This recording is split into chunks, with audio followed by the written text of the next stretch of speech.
Good afternoon, good morning, good evening, everyone. Welcome to the webinar, Advancing Children's Rights, Realizing Every Child Right to a Nationality Through Human Rights Education. I'm very honored and pleased to welcome you all. I'm Ilaria Paolazzi and I'm the Deputy Director of Child Rights Connect.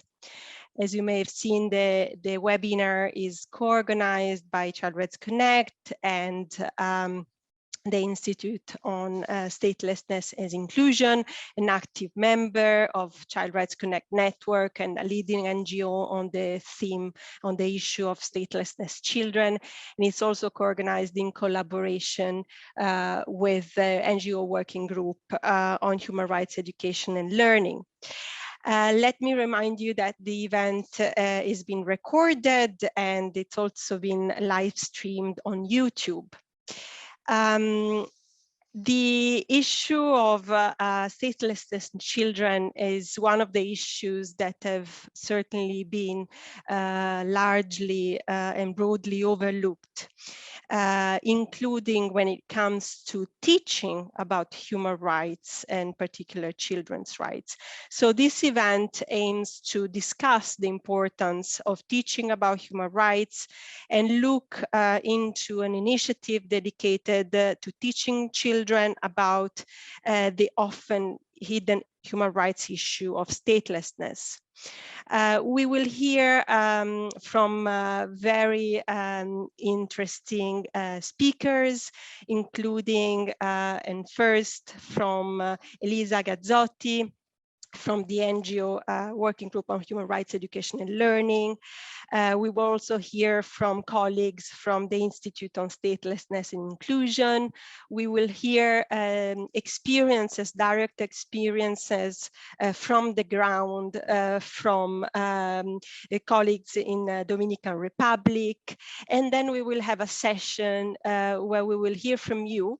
We will receive your questions and we hope we will have enough time to go through all the questions you may have and have a discussion, an interactive discussion, hopefully with feedback from the panelists.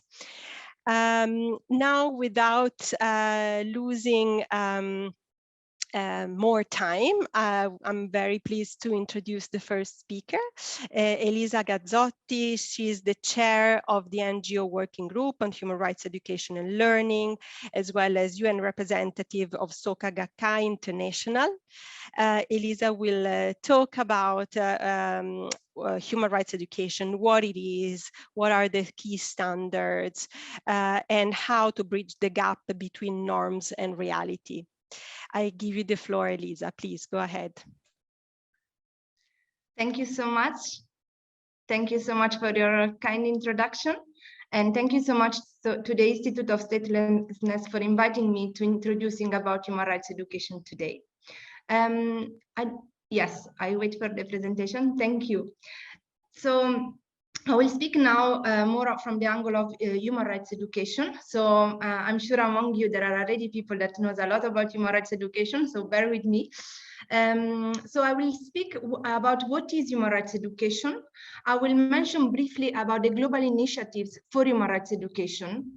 And then I will touch upon human rights education and the Convention on the Right of the Child. I will mention then about human rights education and the right to nationality. And finally, I will look into how to bridge the gap between expectations and reality. Next slide, please. So in terms of human rights education, there are many definitions about human rights education, but the one that has been encompassed and included in the United Nations Declaration on Human Rights Education and Training in 2011 states that human rights education includes all educational, training, information, awareness raising, and learning activities that aim at promoting a respect for human rights. In particular, it focuses on elements such as knowledge, skills, and understanding, with the aim to develop attitude and behaviors, to empower individuals to promote, to contribute to a universal culture of human rights. I want to focus in particular on the four elements that I have underlined, which are knowledge. It's knowledge about human rights standards and mechanisms. and about human rights protection. It is a knowledge that is relevant for the learners. In terms of skills, it is about how to put in practice these human rights standards. And understanding, it is also about in a way, moving towards understanding them, embodying them in our own reality, and then develop attitudes and behaviors. So changing from a negative attitude to a positive behavior. So next slide, please. Human rights education really aims at leading, at empowerment, at taking action. The three main elements that are included in the declaration are education about human rights, through human rights, and for human rights. Education about human rights includes providing knowledge and understanding of human rights. Through human rights means educating in a way that is respecting for the teacher and the learners. And finally, education for human rights, as I mentioned, is about human rights that aims at empowering the individuals to take action. Next slide, please. So there are different global initiatives for human rights education. They really aim at highlighting once again that human rights education is crucial for promoting and protecting human rights. I will mention some of them, specifically the Universal Declaration on Human Rights, then the UN Decade for Human Rights Education, third, the Work Programme for Human Rights Education, fourth, the UN Declaration on Human Rights Education and Training, which I just mentioned, and finally, the UN Sustainable Development Goals. Next slide, please. In terms of the Universal Declaration on Human Rights, it is the first document that is containing and affirming the importance of human rights education as a human right. It's included in Article 26.2, and it mentions that education shall be directed to strengthening and respect for human rights and fundamental freedoms. Later on, after the World Conference in Vienna in 1993, was announced by the General Assembly the UN Decade for Human Rights Education. And it really aimed to, again, promote the dissemination and information of human rights education, again, with the aim to build a universal culture of human rights. Next slide, please. Following this decade, the UN General Assembly adopted the Work Programme for Human Rights Education. The Work Programme for Human Rights Education is a more structured, in a way, framework, which aims at enhancing the implementation of human rights education at the national level. It started in 2005, and it sees 4 different phases. Currently, we are in the 4th phase that is going to last until 2024. The current focus is on young people. What I want to bring to your attention, as is relevant for this webinar, is that the first phase that went from 2005 and 2009 was focusing on human rights education in the primary and secondary school system. Each phase has a different plan of action, which is a framework that can support states to really implement human rights education at the national level, in partnership also with different stakeholders. States can report on the implementation of this of the human rights education. Next slide, please. Another very important document for human rights education is the Universal Declaration on Human Rights Education and Training that was adopted on December 2011. So we are celebrating now this year the 10th anniversary. It's the first document entirely devoted to human rights education. It includes 14 articles, and it reaffirms the responsibility of governments to promote and ensure human rights education implementation. I have to say it's not a binding document. Next slide, please. Human rights education is also included in the Sustainable Development Agenda as in Goal 4.7. It's really stating that by 2030, all learners should acquire knowledge and skills that are needed to promote sustainable development, including human rights. So human rights education is also part of the Sustainable Development Agenda. Next slide, please. Now, I want to make a reference really about human rights education and the Convention on the Rights of the Child. Article 3 of the Declaration on Human Rights Education and Training states that human rights education and training is a lifelong process that concerns all ages, therefore including children. In addition, human rights education is really included in the Convention on the Right of the Child. Article 29 states that education of the child shall be directed to the development of respect for human rights. And next slide, please. And also in the general comments on the Convention on the Right of the Children, is really stated again the importance of human rights education. Next slide, please. Another point that I want to make here is about the human rights education and the right to nationality. As I'm sure all of you know much better than me, the right to nationality is enshrined in several conventions, and it's protected under international law. Now, human rights education is a key tool in this sense to promote children's rights and can contribute in the efforts to tackle statelessness by empowering children to know their and other fundamental human rights. For instance, tackling phenomena such as racism and discrimination can raise awareness on statelessness among civil society, and therefore also step up advocacy efforts and create a change in policies. These are, of course, just in a way, some steps that we identified. Next slide, please. Now, of course, when we look at reality, it's very complex, and we may feel very often hopelessness and really feeling like, well, there is definitely a gap between what's happening at the UN, at the international level, and what is the reality on the ground. So in a way, it's really this human rights education that happens on the ground, in families, in communities, that make a difference. We work, and I will speak just a little bit later, in two different ways. One is advocacy, so really advocating at the UN, at the international level, to ensure that human rights education is included, but also through non-formal and informal education. Next slide, please. And here I would like to mention briefly about our NGO working group. It's an NGO working group that comprises more than 50 organizations and aims at promoting human rights education at the international and national level. And I think the importance of really collaboration also with all the network that you have on statelessness and inclusion is really so crucial, so that we can really advocate together for this issue and moving this forward. Next slide, please. In terms of non-formal and informal education, there are different ways, of course, to advance this, but I want to bring to your attention now, be mindful also of time, about tools to promote human rights education specifically that we promote. I don't know if you can click on the link, please. It's gonna really, is an open resource website that was developed and launched in 2018, really to promote human rights education. Is now available in different languages, including Arabic, French, and Spanish.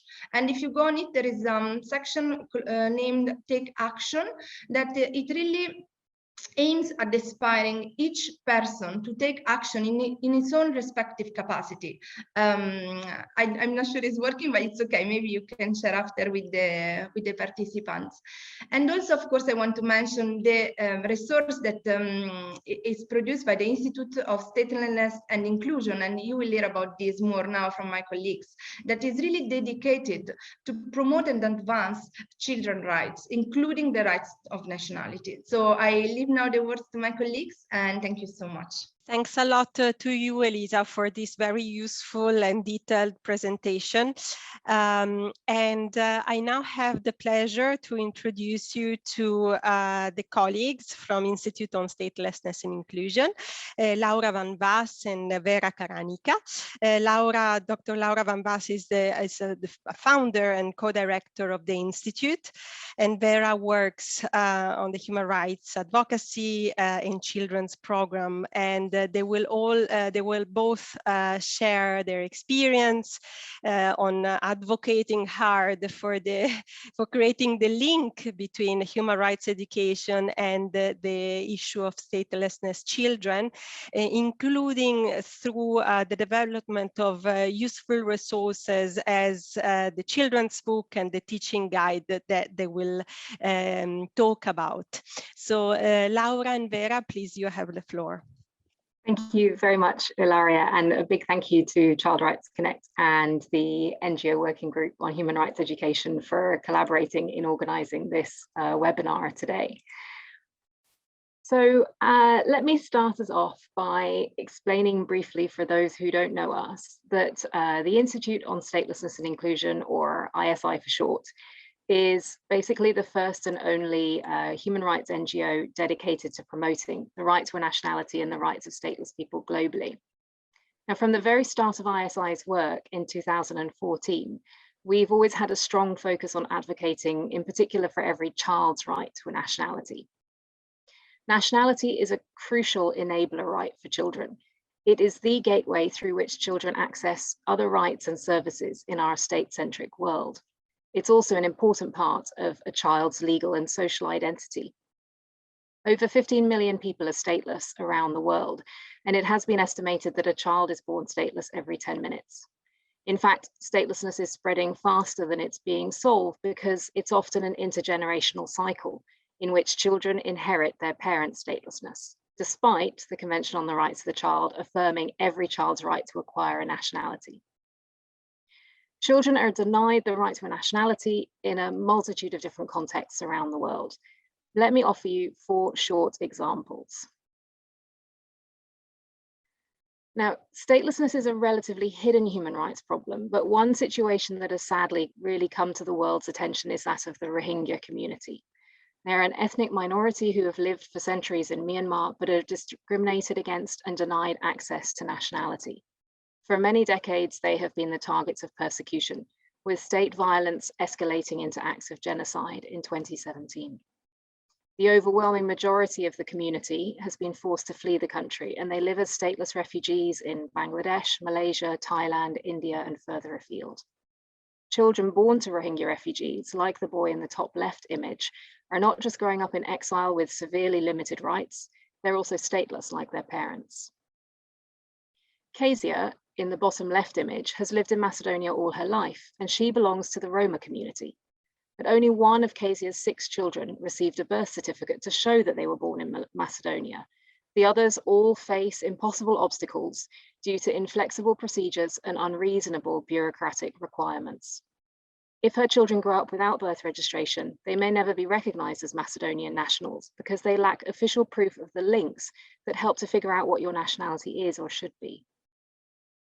Grace, in the bottom middle image, lives in an SOS children's village in Côte d'Ivoire. She doesn't know who her parents are, where she's from, or where she was born. She's not even sure how old she is. In Côte d'Ivoire, it's very difficult to get a nationality without your parents' documents, which she doesn't have.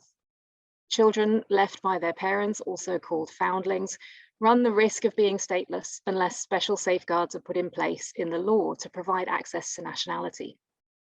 If Grace's statelessness is not solved soon, she'll one day no longer be able to go to school, as in Côte d'Ivoire, stateless people cannot do many things, including later on working or opening a bank account, owning land, or even moving freely inside the country. Rosa and her 3 young girls in the right-hand image live in the Dominican Republic.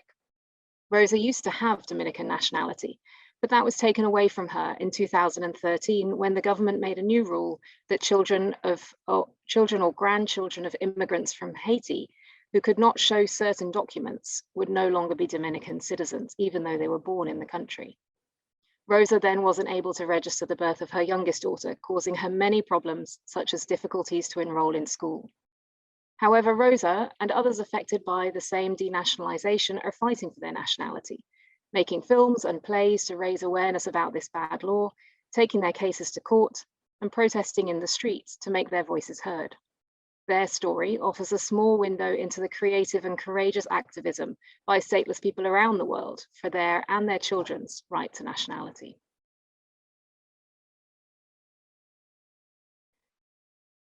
The illustrations and the stories that accompany them, which I've just summarized, as well as many others, can all be found in a resource that ISI developed, which is called The Girl Who Lost Her Country. This is essentially a children's story in which we unpack real-world examples of the different contexts in which children may face statelessness, all based on the work that we do with partners around the world to advocate for the child's right to a nationality. The aim is not just to shine a light on a relatively unknown issue, but also to explore it in a manner and a language that children can understand and relate to.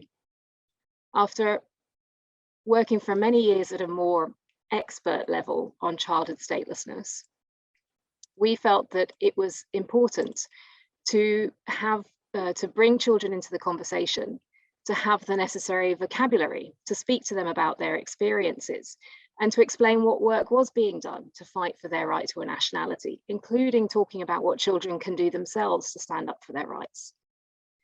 You'll hear more from my colleague Vera shortly about the approach taken in the book and the teaching guide that we've developed with activities to accompany the book, drawing on key human rights education principles. But before handing the floor to her, I would like to briefly introduce you to the book's main character, Neha. Neha was born in Nepal, but does not have Nepali nationality, because the country's law does not allow women to pass on their nationality, and Neha is the child of a single mother. Gender discrimination like this is another major root cause of childhood statelessness. There are 25 countries worldwide that only allow fathers and not mothers to transmit their nationality. In the book, Neha travels the world with the assistance of magical coins because she doesn't have a nationality and so obviously couldn't get a passport.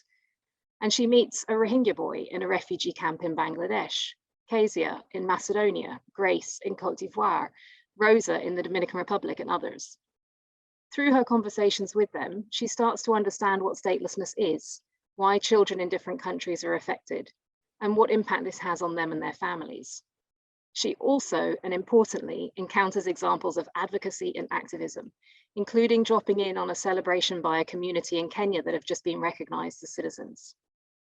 In the end of the story, Neha is able to obtain Nepali nationality by fighting her case alongside her mother and with the help of lawyers before the courts. This is also true of the real Neha, whose passionate activism inspired her namesake character in the book. So let me introduce you to Neha and her sister Nikita with this short video that they actually recorded to be screened on the occasion of the launch of the original English version of the book at the UN in New York in 2018. And then I'll happily hand to Vera to tell you more about what these resources can offer. Thank you. Namaste, my name is Neha Gurung and I'm her elder sister. Hi, I'm Nikita Gurung and I'm her younger sister. We are the daughters of a single mother. I love acting and dancing. I love reading all sorts of books, fictional and non-fictional. I loved doing arts too, but then I have left it behind. Hopefully I'll be able to pick it up one day. I love music. I play guitar and I also love to sing. I love to read books too. As a kid, I always thought, what would I do if my family falls sick? And I wouldn't be able to do anything about it. And this question led me to decide that I wanted to be a doctor and look after my mother and family when they fall sick. So I studied hard and got good grades in high schools. And when the time came to sit in my medical examination, I was barred from sitting in exam just because I did not have a citizenship certificate. And I did not have citizenship certificate because I did not have a father, which is the very important prerequisite for getting a citizenship certificate. That was the saddest day of my life. So when the life kicked in, I decided that I wanted to be a law student. And I thought, what if I cannot wear a white coat? I can wear a black coat and be a doctor to the sick society that we live in. And that is how I joined my mother in her activism for citizenship. I was preparing for my high school exams and suddenly trouble befell upon me. My forms were not accepted and it looked like my education was over and I could not go beyond that. I was very much scared. Mama took help from some very compassionate lawyers and they helped us get verdict from the court to allow me to give my exams. I passed my high school exams with very good grades, but this fear kept haunting me like anything. I decided to join my ama and my didi in the activism. The Girl Who Lost Her Country may be fictional, but the characters in it are real. Life of a stateless person is like a ghost from a movie. It feels like I can see the whole world, but I cannot touch anything, or the world cannot see me. As me, the children in the book are feeling the same pain, sadness, and suffering. Isn't that such a useless thing? Isn't all those children supposed to live their life doing what they want to do? They definitely deserve the freedom of life at least, if not more. As in the book, The Girl Who Lost Her Country, I love to travel. It is my dream to travel around the world and see for myself. See for myself how this world, my home, looks like. Me and my friend even made plans to save money in our piggy banks and with a hope to travel one day. But because my ama had to leave her job and to fight for the cause, I gave my saving to her to run the house. But now, after many fights in the court, we finally got our citizenship. You don't know how happy we are.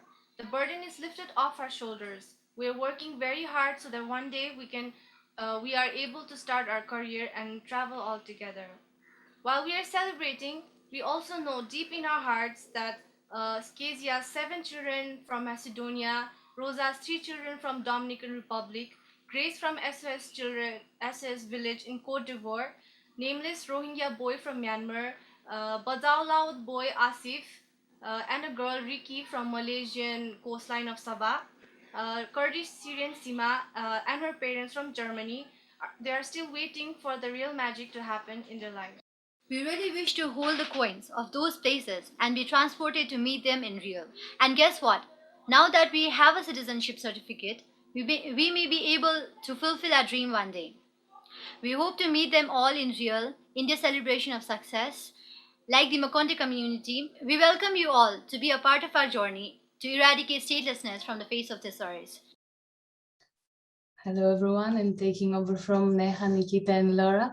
I would like to walk you through why we think it's important that I decide to teach about statelessness, a bit of a detail on the book and the teaching guide, and some further news from Neha and her sister.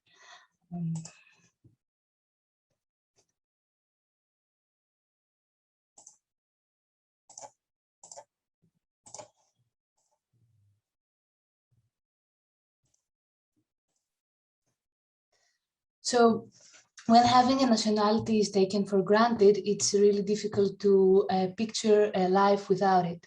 But in a globalized world where identity and belonging can be complex, it's now more than necessary to be able to teach children about statelessness. Teaching children and not only about statelessness allows learners to know more about an issue that affects more than 15 million people across the world, as we heard from Laura. Take action and support those who are stateless. So raise awareness and give learners the opportunity to understand the concept and apply what they learn beyond their learning environment. And also explore their own identity, contribute responsibly to the community, and think critically about the world and their place in it. So using global contexts, learners become internationally minded and aware of our interconnectedness.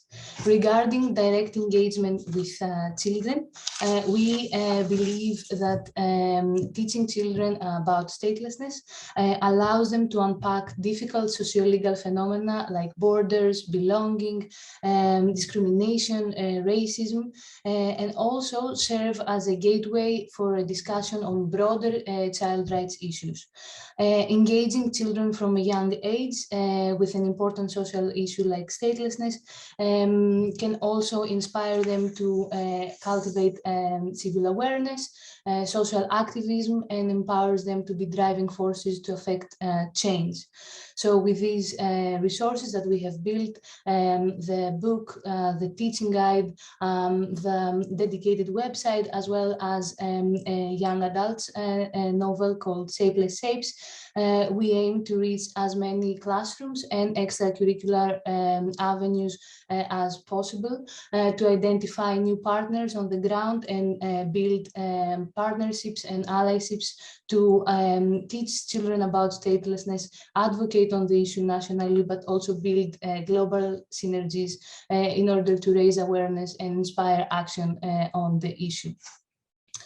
The 4 themes that we explore through our resources, apart from nationality and statelessness, that's why I've mentioned that these resources serve as a gateway to dialogue on also broader issues, are borders, the issue of borders and geographical borders and how they change and affect people's lives, belonging, issues of belonging and identity, citizenship and what it entails, and further rights.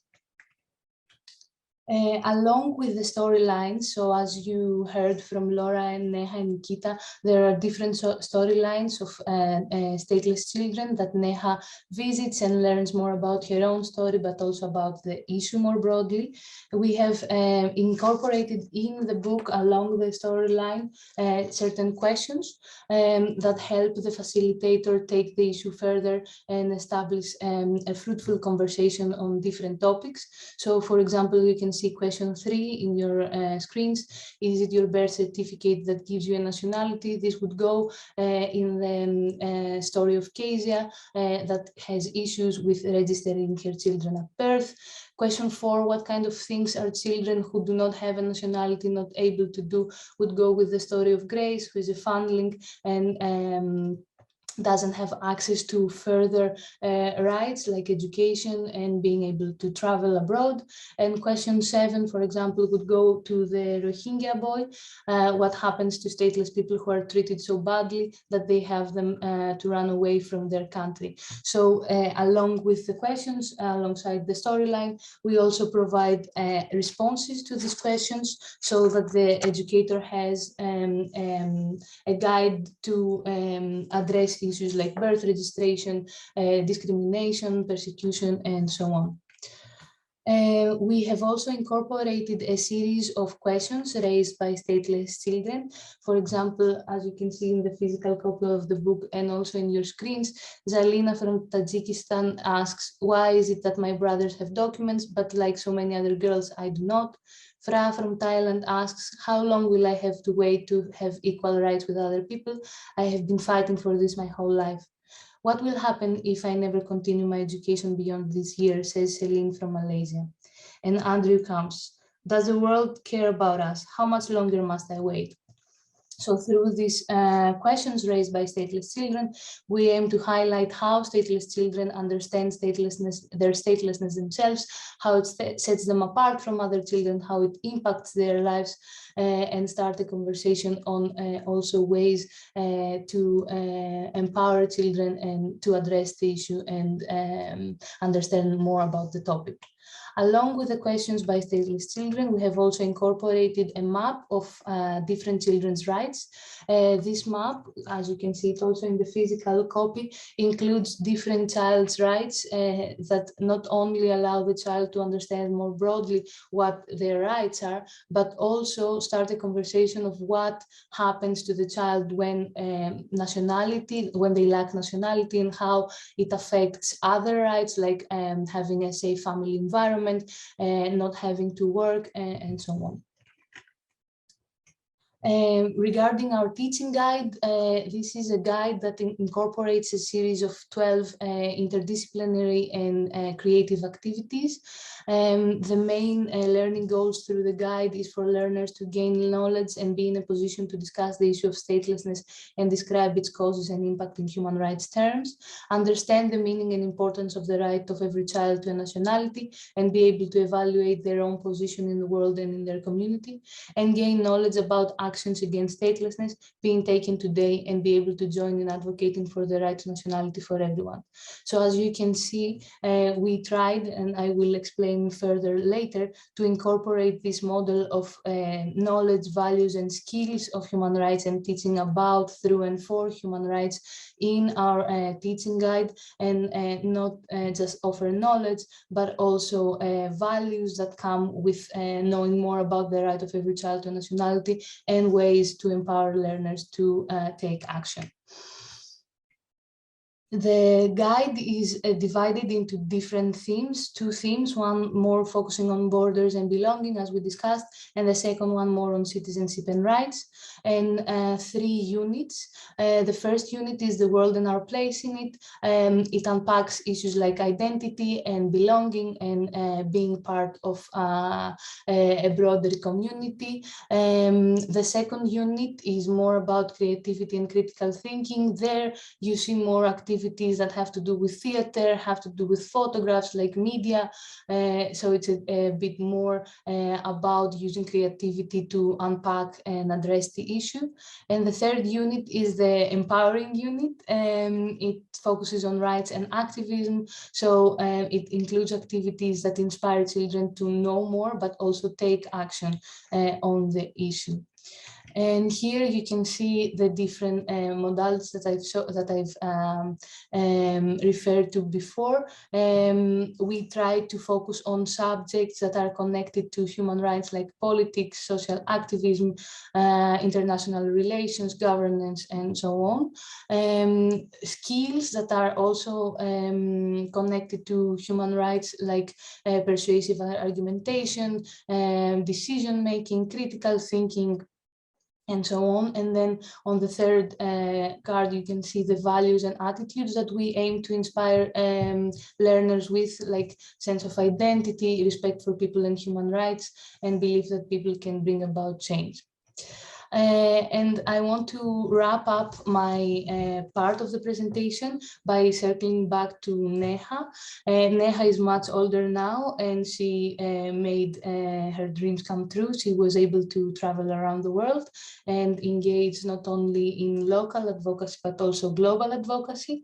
Along her mother and sister, Nikita, they were able to engage in trainings on the ground in Nepal, utilizing the book to raise awareness on citizenship and statelessness issues in the country, and also roll out the teaching guide and deliver further trainings alongside our outreach and development officer at ISI, and actually involve 175 children from ages between 10 to 14 on activities on the issue of nationality and statelessness.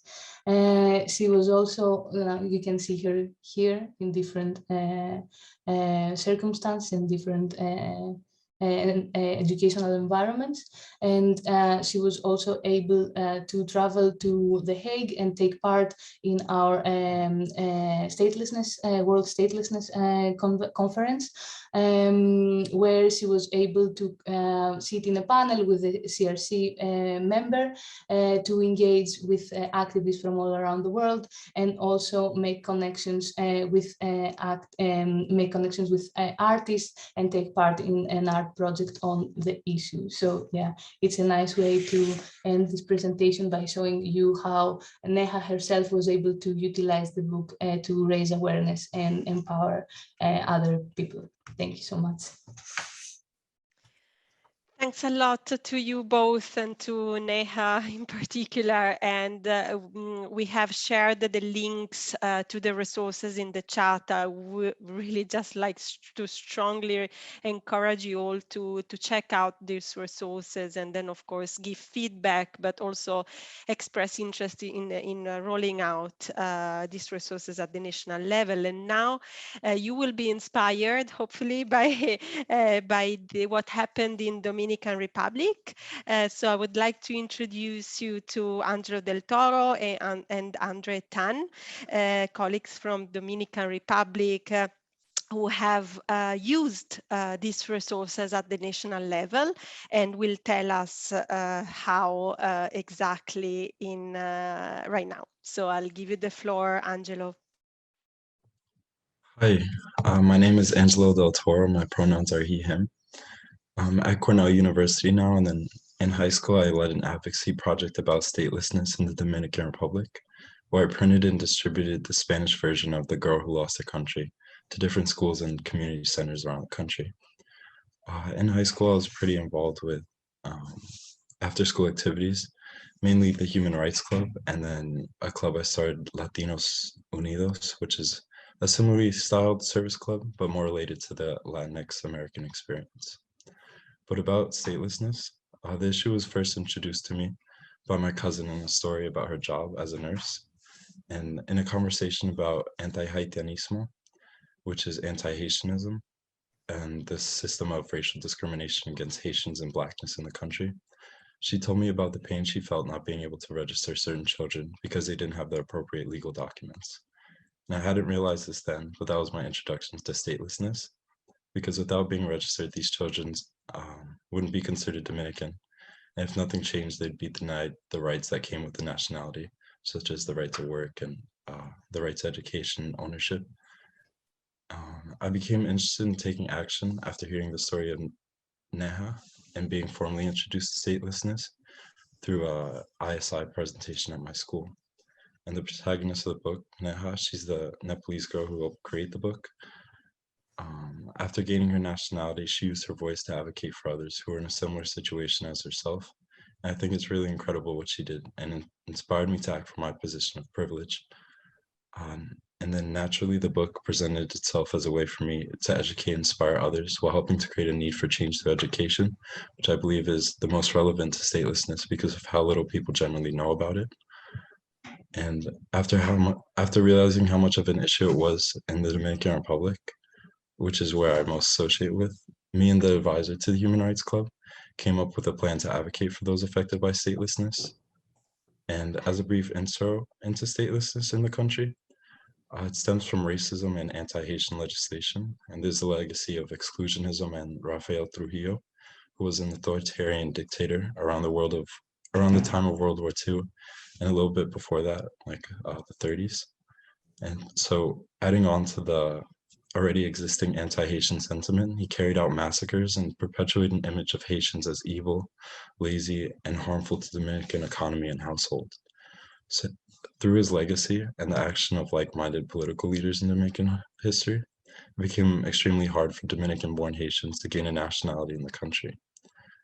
In a sense, it's like if your mom, as discussed before, it's like if your mom or grandfather were born in Haiti, but you were born in DR, you wouldn't be Dominican because of your Haitian heritage. And if you can imagine, the countries share an island, so they're like this.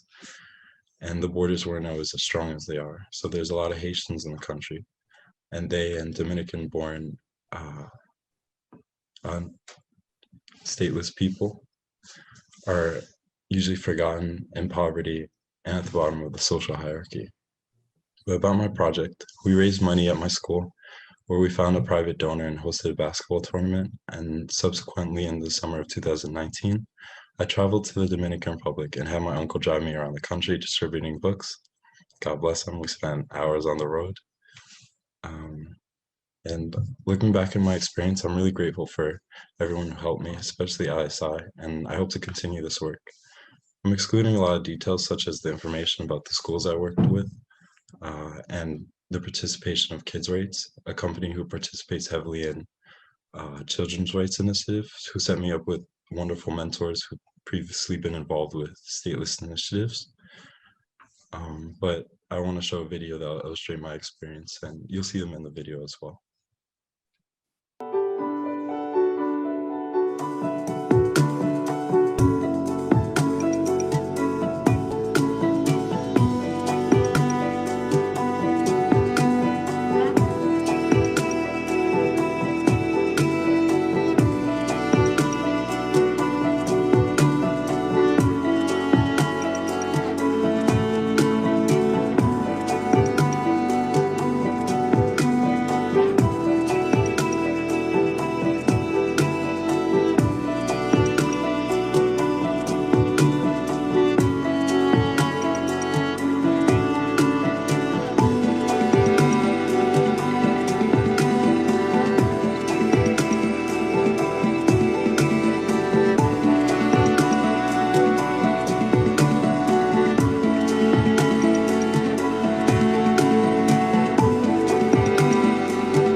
So that was just a video that illustrates my experience.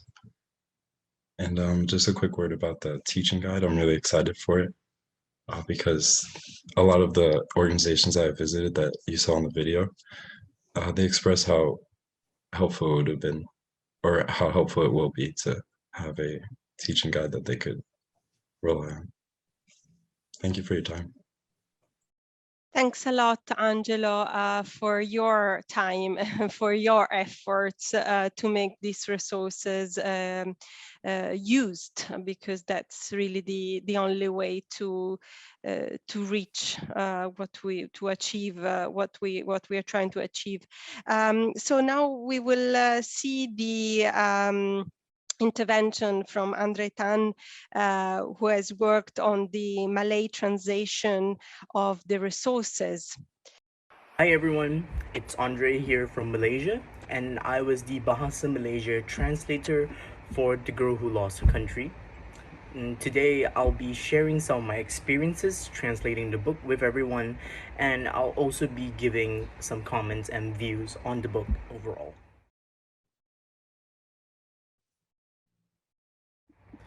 Well, to begin with, the Malay language is a very widely used language across Southeast Asia. It has official status in Malaysia, Singapore, Brunei, and Indonesia, and parts of southern Thailand and the Philippines also speak and understand the Malay language. Bearing that in mind, we have over 300 million speakers of this language just in Southeast Asia alone, in about 4 countries. Now, having translated this book into Bahasa Malaysia, bearing in mind slight differences, we now have a resource that's so simple to understand, that's so easily understood, and that is now available to another 300 million people. Now, considering we have 7 billion people on Earth, that might not seem like much, but each person that understands the issue means that we're getting closer to a world without statelessness. And having so many people now understand this resource in a language that they understand makes it so much more crucial and like so much more impactful. And with people understanding this in a language, in a culture that they understand, they can now push for change.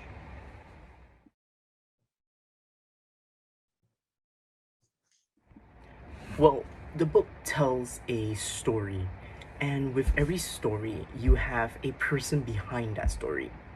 So now, with this book available all throughout Southeast Asia when it is published, I think that there will be so many more people who are going to be able to take something out of this story, and they will be able to take a little bit of that person who's behind the story with them.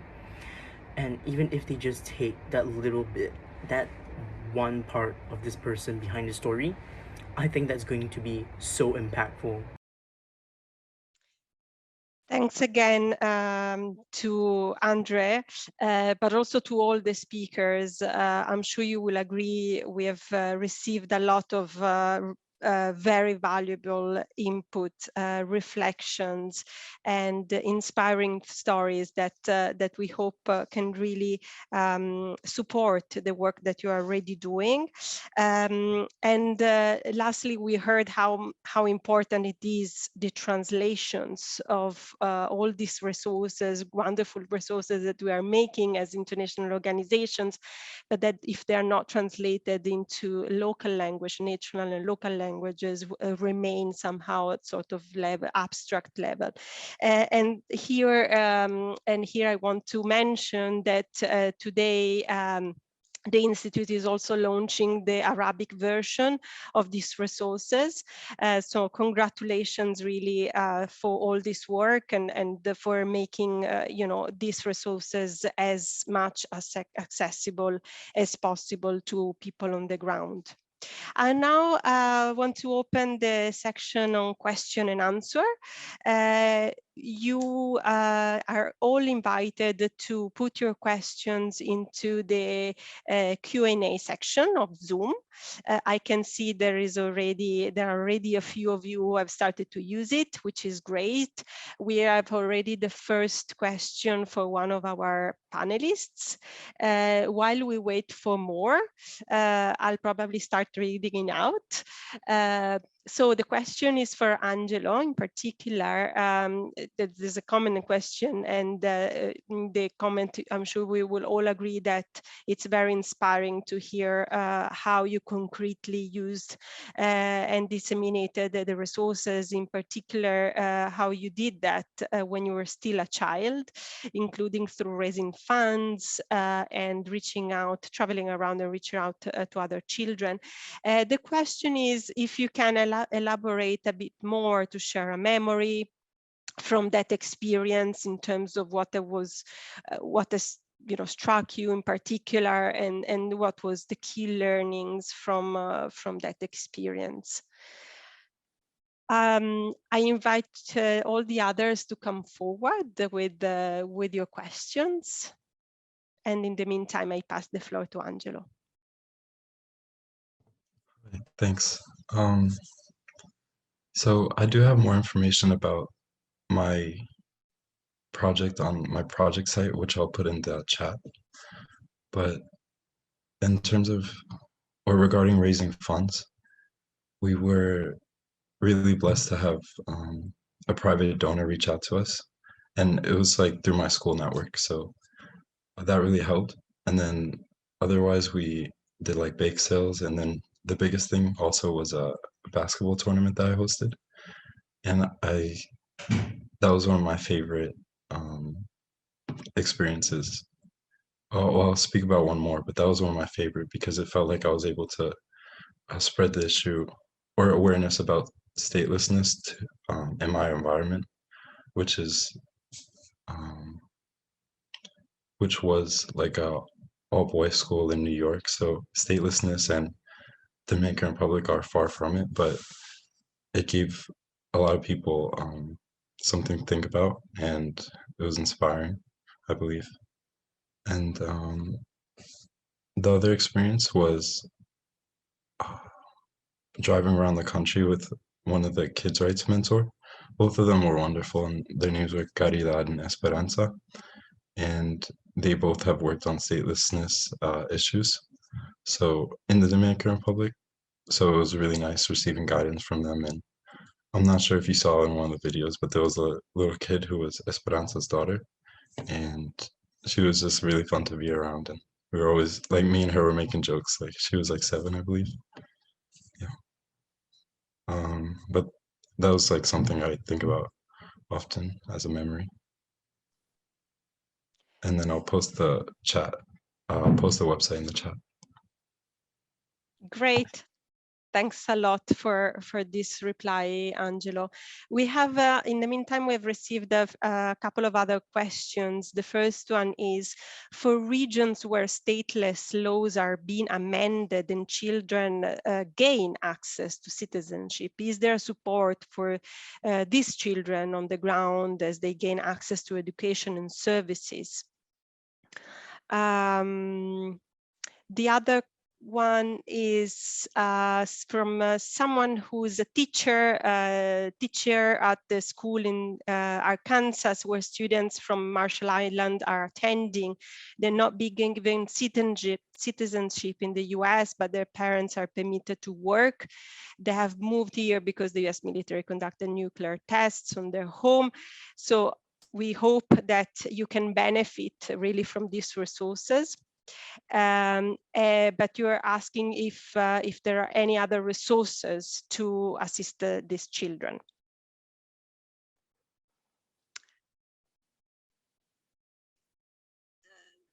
There are more questions coming in. Do you want to start responding to these first two while I go through the others? Yeah, I'd be happy to come in on that. Thank you for these really interesting questions. And it's always nice to hear on a web event like this of examples from other parts of the world. In terms of the support that is offered to stateless children as they gain citizenship, it really depends on the context in which this is happening.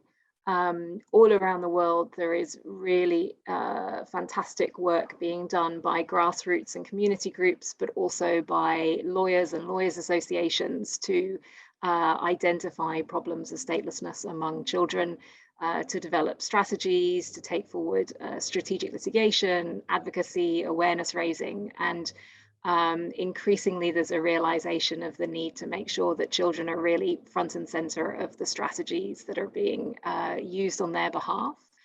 But it's true that even after a child is able to obtain citizenship, that doesn't necessarily resolve everything overnight.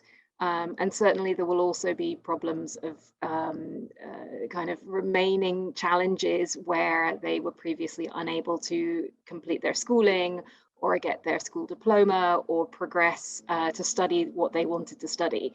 As we heard from Neha, she wanted to be a doctor, but that wasn't possible for her, so she's taken a different track. And I think that this is an area where we could do a lot more work to improve the way in which children are supported, even as they become citizens. I think there's an important element there, especially for community organizations, to help in a more lasting way and not see the day on which the citizenship certificate is provided as the end of the story, because children will continue to have a lot of questions about their past treatment and also face practical challenges.